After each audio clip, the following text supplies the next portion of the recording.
इस वीडियो में हम लोग डिस्कस करने वाले हैं आईपीओ के अलॉटमेंट प्रोसीजर के बारे में फॉर द रिटेल कैटेगरी। भाई क्या प्रोसीजर रहता है, कौन डिसाइड करता है किसको आईपीओ मिलेगा किसको नहीं मिलेगा, और आप अपने चांसेस या प्रोबेबिलिटी कैसे इंक्रीज कर सकते हो, तो सारी जानकारी देने वाला हूं इस वीडियो के अंदर। तो प्लीज पूरा वीडियो जरूर देखिएगा। पहले बात करते हैं कि आईपीओ का जो अलॉटमेंट होता है वो आखिर डिसाइड कौन करता है। तो यहाँ पे आईपीओ का जो अलॉटमेंट होता है, जो भी आईपीओ जो भी कंपनी मतलब लेके आ रही है, उसका जो भी रजिस्ट्रार जो अपॉइंट उन्होंने कर रखा है वही डिसाइड करते हैं कि किसको आईपीओ का अलॉटमेंट मिलेगा। तो ये जो रजिस्ट्रार होते हैं, जैसे आपने नाम सुना होगा मार्केट के अंदर, के फिनटेक हो गया, लिंकिंग टाइम हो गया, बिग शेयर हो गया। इवन जब आईपीओ का अलॉटमेंट आता है तो उसका स्टेटस भी इन्हीं की वेबसाइट पे चेक किया जाता है। तो भाई ये जितने भी रजिस्ट्रार होते हैं इनका की रूल्स रहता है अलॉटमेंट प्रोसेस को लेकर। ये लोग सारी एप्लीकेशन को वेरीफाई वगैरह करते हैं। अलॉटमेंट का प्रोसेस हो गया, इवन जो बेसिस ऑफ द अलॉटमेंट होता है, यानी होता है क्या है, जब आईपीओ यहाँ पे एंड हो जाता है तो हर एक कंपनी जो है अपना एक बेसिस ऑफ द अलॉटमेंट यहाँ पे जो है न्यूज़पेपर के अंदर, वेबसाइट के ऊपर पब्लिश करती है, जिसके अंदर बताया जाता है कि भाई उन्होंने अलॉटमेंट किस बेसिस के ऊपर किया है। तो ये चीजें भी जो है रजिस्ट्रार यहाँ पे पब्लिश करता है। तो चलो अगर मैं स्टेप्स के बारे में बात करूं तो पहले स्टेप के अंदर यहाँ पे रजिस्ट्रार जो है सारी एप्लीकेशन को वेरीफाई करेगा, सारी डिटेल्स को चेक करेगा कि पैन नंबर सही है कि नहीं है, डीमैट अकाउंट करेक्ट है कि नहीं है, प्लस थर्ड पार्टी के थ्रू जो एप्लीकेशन आ रखी है, यानी कि बैंक अकाउंट किसी और का ब्लॉक हो रखा है, आईपीओ की एप्लीकेशन पे पैन नंबर किसी और का है, तो ये चीज़ें वेरीफाई की जाती है। कट ऑफ प्राइस पे अगर एप्लीकेशन है, ओवर सब्सक्राइब कैटेगरी वाला आईपीओ है, तो केवल कट ऑफ प्राइस वाली एप्लीकेशन को कंसीडर किया जाएगा।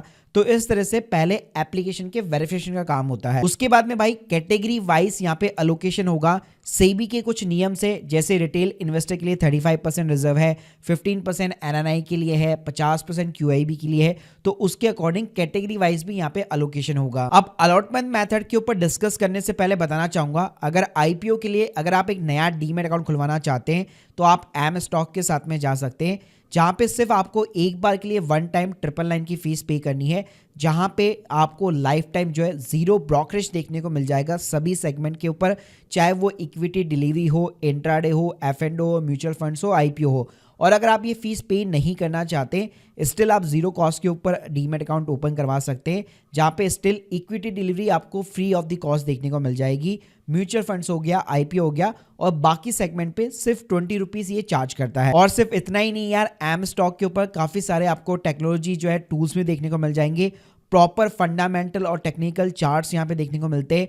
यहाँ पे आप वॉइस सर्च के ऊपर स्टॉक को सर्च कर सकते हो, एग्जीक्यूट कर सकते हो अपने ऑर्डर्स को, साथ में यहाँ पे सिंगल व्यू स्क्रीन देखने को मिल जाती है आपके पूरे पोर्टफोलियो के लिए। और इसका एमटीएफ फीचर तो भाई बड़े ही कमाल का है, जो आपको एक्स्ट्रा मार्जिन देखने को मिल जाता है, और इंटरेस्ट रेट सिर्फ जो है 6.99% से स्टार्ट होती है। और अगर भाई ट्रस्ट फैक्टर की बात करूं तो एम स्टॉक जो है मिराई एसेट्स ग्रुप का यहाँ पे पार्ट है। 2 साल के अंदर भाई 15 लाख से भी ज्यादा यूजर्स गेन कर चुका है, टर्नओवर 7 लाख से भी ज्यादा करोड़ का है, रिटेल क्लाइंट की होल्डिंग जो है 6000 से भी ज्यादा करोड़ की है, और ब्रोकरेज भाई 145 करोड़ सेव कर चुका है। तो भाई देर किस बात की, अभी लिंक डिस्क्रिप्शन बॉक्स में दे रहा हूं, एम स्टॉक के साथ में आप अपना डीमैट अकाउंट ओपन कर सकते हैं। अब बात करते हैं हम लोग अलॉटमेंट का मेथड क्या होता है। तो देखिए, अगर कोई भी आईपीओ अगर ओवर सब्सक्राइब कैटेगरी के अंदर जाता है तो रिटेल वालों के लिए भाई कंप्यूटराइज्ड लॉटरी सिस्टम यहाँ पे एप्लीकेबल होता है।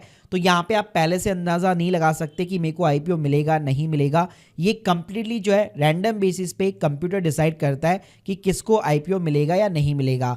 अगर कोई आईपीओ अंडर सब्सक्राइब कैटेगरी के अंदर है तो जितने लोगों ने भी यहाँ पे अप्लाई किया है उनको फुल अलॉटमेंट मिल जाता है।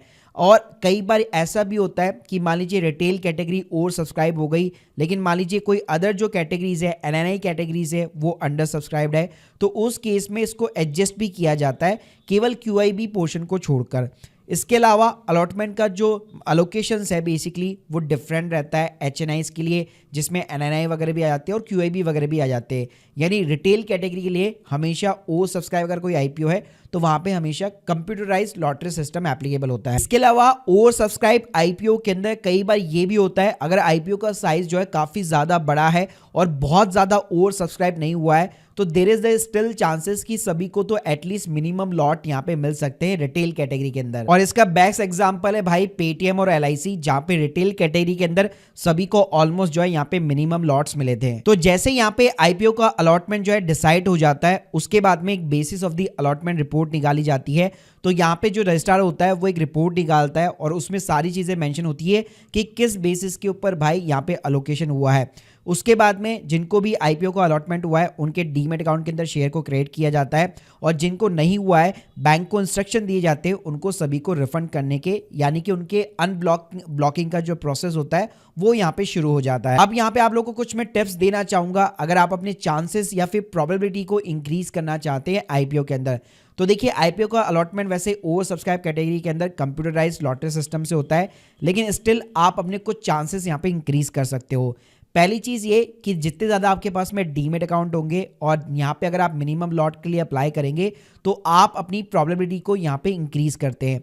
इसके अलावा कई लोग जो है मोस्टली यूपीआई के थ्रू अप्लाई करते हैं, तो मैं रिकमेंड करूंगा जैसे कई बार जो बड़े आईपीओज होते हैं उसमें टेक्निकल रीजन की वजह से आपका जो मैंडेट होता है वो अप्रूव हो नहीं पाता है टाइम के ऊपर, तो उससे बेटर है आप एएसबीएफ फैसिलिटी के थ्रू यहाँ पे अप्लाई कर सकते हो। इसके अलावा ओवर सब्सक्राइब जो बड़े आईपीओज है उसके अंदर आपको हाई बिड्स की जगह केवल मिनिमम लॉट यहाँ पे अप्लाई करना चाहिए। इसके अलावा यहाँ पे कई सारे अदर कोटाज होते हैं। अगर शेयर होल्डर कैटेगरी है तो रिटेल के साथ में शेयर होल्डर कैटेगरी के अंदर भी आईपीओ को अप्लाई करना चाहिए।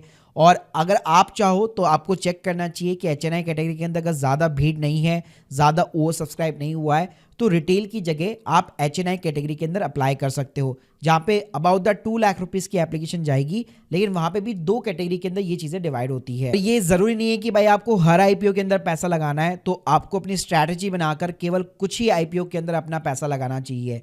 So guys, hope you like this video. Please subscribe channel. अगर आप लोग के कोई भी डाउट्स है कमेंट बॉक्स के अंदर जरूर बताइए। Thank you guys, thank you very much. Investments in securities markets are subject to market risks. Read all the related documents carefully before investing.